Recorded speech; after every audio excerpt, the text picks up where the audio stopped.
la question, pourquoi l'exploitation minière n'a jamais profité au pays, aux citoyens, pour contribuer réellement au développement économique, pour tirer le Burundi de ces affres de la pauvreté indescriptible.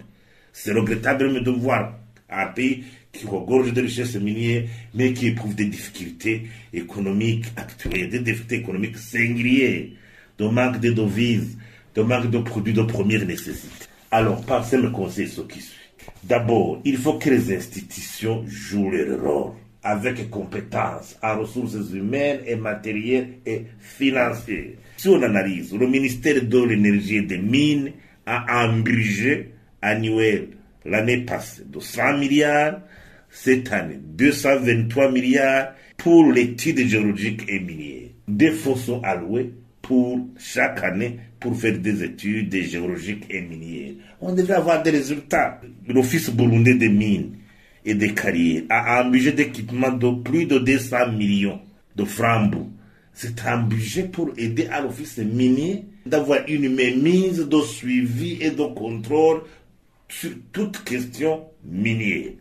Deuxièmement, il ne faut pas toujours se fier à l'exploitation artisanale. L'exploitation artisanale à travers ces coopératives minières, nous l'avons vu, ça profite à une poignée d'hommes politiques en collision avec ces soi-disant détenteurs propriétaires de coopératives minières. Il faut une exploitation industrielle qui respecte toutes les étapes.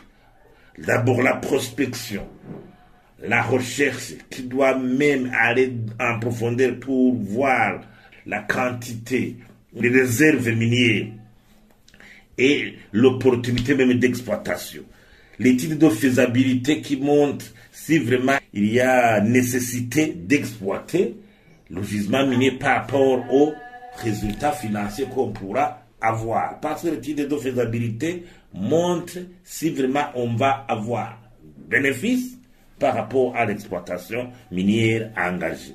L'étude d'impact environnemental pour voir si l'exploitation minière ne cause pas de torts, ne cause pas de dommages collatéraux liés à la situation de la fertilité des sols ou autres. Personne aussi conseille le gouvernement d'adhérer à l'ITIE. L'adhésion à l'ITIE est très fondamentale pour s'ouvrir à la transparence. C'est l'ITIE qui assiste les pays, surtout pauvres, moins développés, au niveau de la signature des contrats miniers, pour les assister techniquement, pour ne pas signer des contrats déséquilibrés.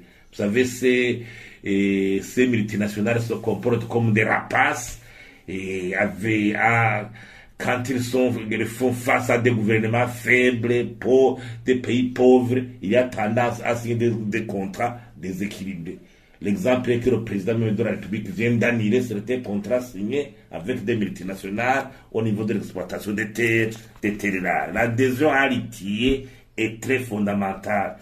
Initiative de transparence des industries extractives. Il faut aussi justement tirer les leçons du passé. Pourquoi des contrats ont été annulés? Il faut un audit